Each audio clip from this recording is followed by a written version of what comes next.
Hello student, आज हम देखने वाले point number 7 goods distributed by fire oblique accident. मतलब जो भी गुड्स है वो गुड्स क्या हो गया हमारा destroyed by fire. If goods are destroyed by fire accident, it is a physically loss of goods for which loss by fire account is a debit and a goods goes out of the business, goods destroyed by fire oblique purchase account is credit। मतलब आग से नहीं तो accident से जो भी goods destroyed हुआ तब वो फिजिकल लॉस है। इसके लिए लॉस बाय फायर अकाउंट क्या होगा, डेबिट होगा। मतलब loss by fire account debit. और एक प्रकार से गुड्स बिजनेस से बाहर जा रहा है, मतलब बिजनेस से वो बाहर जा रहा है, इसीलिए वो डिस्ट्रॉयड बाय फायर अकाउंट और परचेस अकाउंट क्या होगा, क्रेडिट होगा। मतलब जो भी लॉस हो रहा है हम उसको डेबिट करेंगे, लेकिन गुड्स बिजनेस से बाहर जा रहा है इसीलिए डिस्ट्रॉयड बाय फायर अकाउंट क्या करेंगे, हम क्रेडिट करेंगे। उसके उन्होंने 2 पॉइंट्स बताए। फर्स्ट है A, if goods are not the insured, मतलब जिसका क्लेम अभी तक नहीं निकला है। When goods destroyed by fire accident and insurance company has not accepted by the claim, then the entry will be as a follow। मतलब उन्होंने उसकी जर्नल एंट्री दी है। तो उसके पहले when goods destroyed by fire, मतलब जब गुड्स डिस्ट्रॉयड बाय फायर हुआ और इंश्योरेंस कंपनी क्लेम एक्सेप्ट नहीं करती तब ये एंट्री होती है। अब देखो गुड्स क्या हो गया, लॉस हो गया, तो loss by fire account debit हुआ। गुड्स डिस्ट्रॉयड बाय फायर मतलब परचेज, मतलब जो भी गुड्स है वो गुड्स क्या हुआ, बिजनेस से बाहर निकला है, मतलब आग में जल गया, इसलिए to goods destroyed by fire account credit हुआ। उसके बाद सेकेंड है if goods are claim insurance, मतलब गुड्स है वो जो फायर हुआ है, लॉस बाय फायर हुआ है, उसका क्या निकाला है हमने, क्लेम इंश्योरेंस कंपनी से क्लेम किया है। तो if full claim is admit by that insurance company, if the entry will be as a follow. मतलब जो भी इंश्योरेंस कंपनी है, इंश्योरेंस कंपनी से हमने क्या किया, इंश्योरेंस कंपनी क्लेम एक्सेप्ट करती है तब ये एंट्री होती है। अब देखो इंश्योरेंस कंपनी ने क्या किया, क्लेम एक्सेप्ट किया, इसीलिए इंश्योरेंस कंपनी अकाउंट डेबिट हो गई। लेकिन गुड्स क्या हो गया हमारा, बिजनेस से बाहर हो गया, उसका जो भी डिस्ट्रॉयड बाय फायर हुआ, लॉस हुआ, इसीलिए goods destroyed by fire account credit हुआ। इसका नरेशन भी है, being insurance claim accepted by the company, मतलब इंश्योरेंस कंपनी ने उस गुड्स का क्या किया, क्लेम एक्सेप्ट किया। उसके बाद सेकेंड है if the claim the partly admitted by the insurance company, then the entry will be the as of follow। मतलब जो भी इंश्योरेंस कंपनी है वो insurance company partly claim accept करता है, मतलब थोड़ा सा ही, जो भी मतलब जैसे 10,000 का गुड्स फायर हो गया उसमें से इंश्योरेंस कंपनी 8,000 ही हमें देगी, मतलब 2,000 का क्या हो गया, हमें लॉस हो गया। मतलब जो भी पार्टली क्लेम एक्सेप्ट करेगी। तो उसकी भी एंट्री क्या होती है, डेट दिया है, पर्टिकुलर दिया है, डेबिट अमाउंट और क्रेडिट है, जर्नल एंट्री का प्रोफार्मा है। अब देखो इंश्योरेंस कंपनी अकाउंट डेबिट, मतलब इंश्योरेंस कंपनी जितना पैसा उन्होंने पार्टली क्लेम एक्सेप्ट किया उतना ही पैसा इंश्योरेंस कंपनी हमें देगी, तो वो डेबिट हो जाएगी। उसके बाद लॉस बाय फायर, लॉस कितने का हुआ, अब देखो एग्जाम्पल है कि 10,000 का गुड्स हमारा जल गया है, डिस्ट्रॉयड बाय फायर हो गया, लेकिन इंश्योरेंस कंपनी हमें कितना दे रही है, 8,000, तो 8,000 डेबिट हो जाएगा। लेकिन लॉस आग में कितना जल गया था, 10,000 का, तो इंश्योरेंस कंपनी 8,000 दे रही है, तो लॉस कितने का हो रहा है, 2,000 का, तो इसीलिए भी loss bye fire account debit हो जाएगा। लेकिन पूरा कितने का माल, जो गुड्स है वो कितने का पूरा जल गया था, 10,000 का, इसीलिए to destroyed by fire account और परचेस अकाउंट क्या हो जाएगा, क्रेडिट हो जाएगा।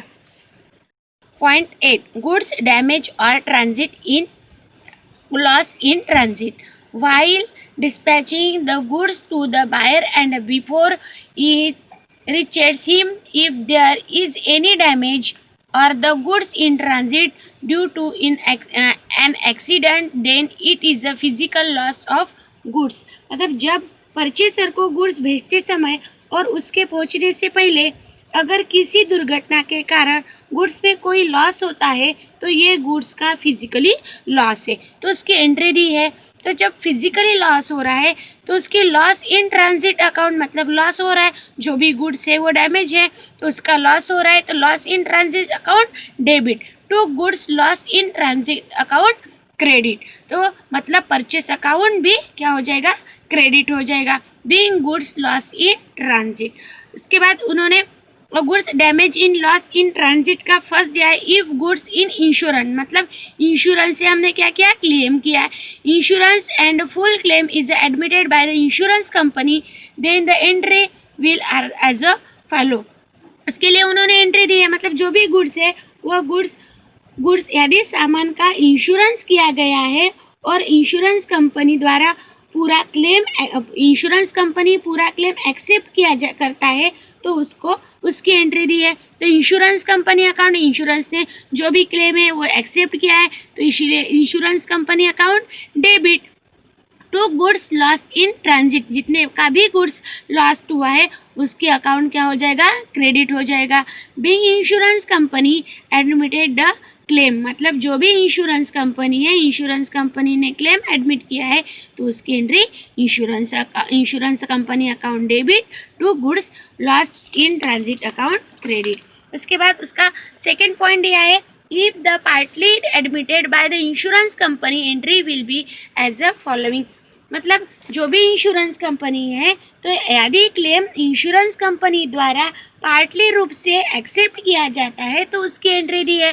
मतलब जो भी इंश्योरेंस कंपनी ने जो भी कुछ पार्ट्स है तो वो एक्सेप्ट किया है तो insurance company account debit loss in, जितने का लॉस हुआ है वो भी लॉस अकाउंट क्या हो जाएगा, डेबिट हो जाएगा। लेकिन जो भी गुड्स है वो पूरा लॉस हुआ है तो उसका अकाउंट क्या हो जाएगा, क्रेडिट हो जाएगा। उसका नरेशन दिया है, being goods loss in transit and partly claim admit, मतलब जो भी पार्टली इंश्योरेंस कंपनी दे रही है, मतलब कब देगी, जब हमने इंश्योरेंस निकाला है, इंश्योरेंस कंपनी ने हमारा इंश्योरेंस एक्सेप्ट किया तब एंट्री हो जाएगी इंश्योरेंस कंपनी अकाउंट डेबिट।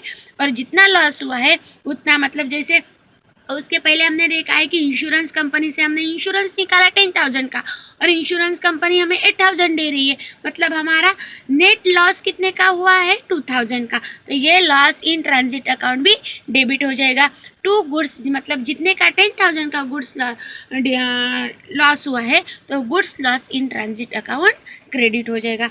उसके बाद 9 है, pilfered गुड्स और stolen, if the goods are pilfered और the loss by the therefore the stolen if they become physical loss of goods, मतलब pilfered का मतलब जो भी गुड्स है वो क्या होना, चोरी होना, मतलब जब गुड्स है वो क्या हो रहा है, pilfered हो रहा है, मतलब जो भी गुड्स परचेसर द्वारा डिस्ट्रीब्यूट किया जाता है और गुड्स का चोरी हो गया, गुम हो गया, तब ये गुड्स फिजिकली क्या है, लॉस थे, उसकी भी एंट्री दी है। लॉस बाय द देयरफॉर डेब्ट account debit to goods lost account credit, और उसको और दिया है परचेस अकाउंट क्रेडिट, मतलब लॉस, जितने का लॉस हुआ है, जितना का गुड्स चोरी हो गया है, मतलब उसका चोरी हो गया, मतलब वो बिजनेस से गुड्स से वो क्या हो गया, बाहर निकल गया, तो लॉस कितने का होगा, जितने का लॉस हो गया वो भी लॉस बाय डेब्ट account debit to goods loss, मतलब लॉस कितने का हो गया वो भी क्रेडिट में जाएगा, बीइंग लॉस बाय द डेब्ट। उसके बाद उन्होंने एंट्री कैसी करनी है, राइट ऑफ जर्नल एंट्री, मतलब जर्नल एंट्री कैसी, जो भी एंट्री है वो कैसी लिखनी है, उसके टाइप्स दिए हैं। Types of journal entry, types of journal entry के 2 टाइप्स दिए हैं, simple journal entry and compound oblique combine entry दी है। तो फर्स्ट देखेंगे हम सिंपल जर्नल एंट्री। अब ये simple journal entry, in the simple entry only 2 accounts are the affected, one account is a debit and the other is a credited. For few transactions are given below. For some simple journal entry, the process of journalizing can be explained with the following installation, मतलब simple journal entry में 2 account का effect होता है और एक है debit और दूसरा है क्रेडिट। सिंपल जर्नल एंट्री में ट्रांजैक्शन नीचे दिए हैं, तो ये फॉलोइंग एग्जाम्पल से जर्नल एंट्री का प्रोसेस एक्सप्लेन होता है। तो ये प्रोसेस ऑफ जर्नल एंट्री दी है। तो ये पहले हमने देखा है कि डबल अकाउंटिंग इसमें देखा है। तो ये process of journalising the transaction दिया है, स्टार्टेड बिजनेस विथ कैश, मतलब ट्रांजेक्शन दिया है, उसका टू इफेक्ट्स कहाँ कहाँ होता है, उसके टू अकाउंट्स कौन से बनते हैं, उसका अकाउंट का टू टाइप्स कौन सा है, उसको कौन से रूल लगेंगे और वो कब डेबिट होगा और कब क्रेडिट होगा। अब देखो फर्स्ट ट्रांजेक्शन दिया है, started business with cash ₹1 lakh, मतलब बिजनेस स्टार्ट करने के लिए उन्होंने कैश लाई कितनी, 1 लाख। अब देखो बिजनेस स्टार्ट करने के लिए उन्होंने कैश लाई, मतलब बिजनेस में क्या आ गई, कैश आ गई, cash come in to the business, proprietor is the giver, मतलब पैसे देने वाला कौन है, पैसे लगाने वाला कौन है, ओनर मतलब प्रोप्राइटर। तो कैश कम इन, कैश बिजनेस में आ गई, लेकिन पैसे किसके जा रहे हैं, प्रोप्राइटर के, मतलब प्रोप्राइटर इज द गिवर। उसके टू अकाउंट्स बनेंगे, cash account debit to capital, मतलब प्रोप्राइटर ने बिजनेस के लिए क्या लगाए, कैपिटल लगाए, इसीलिए कैपिटल अकाउंट हो जाएगा। इसके टू टाइप्स है, तो रियल अकाउंट, अब कैश बिजनेस के लिए क्या आ गई, कैश आ गई, कैश कम इन, इसीलिए रियल अकाउंट का रूल। उसके बाद कैपिटल, ये किस ओनर ने लगाए, तो इसीलिए वो ओनर कौन है, पर्सन है, इसीलिए उसको पर्सनल अकाउंट का रूल लगेगा। उसके बाद रूल अप्लाइड, मतलब व्हाट कम इन, मतलब डेबिट, व्हाट कम इन, मतलब बिजनेस में कैश आ गई। उसके बाद किसके पास, प्रोप्राइटर के पास कैश जा रही है, तो प्रोप्राइटर इज द गिवर। तो कैश डेबिट अकाउंट है और account to be the credit, मतलब कैपिटल क्या है, क्रेडिट है। उसके बाद सेकंड है purchase computer of ₹20,000 for cash, मतलब कैश पर हमने कंप्यूटर परचेस किया है, तो कैश हमारे पास की चली गई, लेकिन उसके बदले में हमारे पास क्या आ गए, कंप्यूटर आ गए, तो कंप्यूटर कम इन, कैश चली गई तो कैश गोज आउट, तो computer account debit, computer account cash account. उसके बाद टाइप्स कौन सा लगेगा, कंप्यूटर हमारी असेट है, इसीलिए रियल अकाउंट का, मतलब कंप्यूटर कम इन, मतलब real account. Cash goes out, cash के लिए भी रियल अकाउंट का रूल लगेगा। उसके बाद है रूल अप्लाइड, इसके व्हाट कम इन, मतलब कंप्यूटर हमारे पास आ रहा है तो कंप्यूटर कम इन, कैश जा रही है हमारे पास की, तो कैश गोज आउट, मतलब व्हाट गोज आउट। उसके बाद debit, computer account debit, cash account credit. उसके बाद थर्ड है पेड फॉर वेजेस ₹90,000, मतलब पेड फॉर वेजेस, मतलब वेजेस क्या करना है, हमें देना है। तो अभी वेजेस इज एक्सपेंसेस, मतलब एक्सपेंसेस क्या हुआ, किसके लिए हुआ, वेजेस के लिए, लेकिन उसके वेजेस तो देना है, तो इसके बदले में क्या जाने वाली है हमारे पास की, कैश गोज आउट। अब देखो उसका टू अकाउंट्स क्या हो जाएगा, वेजेस अकाउंट, कैश अकाउंट। अब देखो टाइप्स ऑफ अकाउंट, मतलब वेजेस क्या है, एक्सपेंसेस, इसीलिए नॉमिनल अकाउंट का रूल लगेगा। उसके लिए कैश गोज आउट, कैश हमारी असेट है, इसीलिए रियल अकाउंट का रूल लगेगा। रूल अप्लाइड, अब देखो debit the expenses public loss, मतलब वेजेस क्या है हमारा, एक्सपेंसेस है, लॉस है। क्रेडिट व्हाट गोज आउट, मतलब कैश हमारे पास की जा रही है, किसके लिए, वेजेस के, तो वेजेस क्या है, एक्सपेंसेस, इसीलिए व्हाट गोज आउट। अब देखो अकाउंट टू द डेबिट, मतलब डेबिट क्या हो जाएगा, वेजेस, क्योंकि वेजेस क्या है, एक्सपेंसेस। क्रेडिट क्या हो जाएगा, कैश, क्यों, क्योंकि कैश जा रही है, कैश गोज आउट।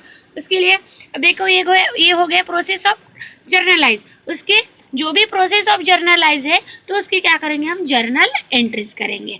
अब देखो उसका फर्स्ट ट्रांजेक्शन था started business with cash ₹1 lakh, तो उसकी एंट्री कैसे करनी है जर्नल एंट्री में।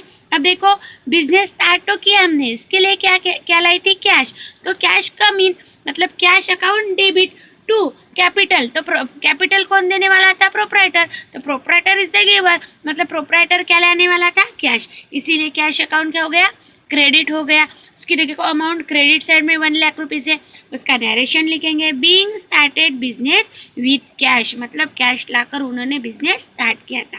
सेकेंड है purchase computer of ₹20,000 for cash, मतलब कंप्यूटर परचेज किया था, वो भी कैसे, कैश से, मतलब कंप्यूटर तो हमारे पास आ गया लेकिन उसके बदले में क्या चले गए हमारे पास की, कैश, तो कंप्यूटर आ गया, कंप्यूटर परचेज किया था, कंप्यूटर असेट है, तो इसीलिए कंप्यूटर अकाउंट डेबिट, तो 20,000 है, टू कैश अकाउंट, मतलब कंप्यूटर आ गया, उसके बदले में हमारे पास की क्या चली गई, कैश चली गई, कैश गोज आउट, इसीलिए कैश अकाउंट क्या हो जाएगा, क्रेडिट।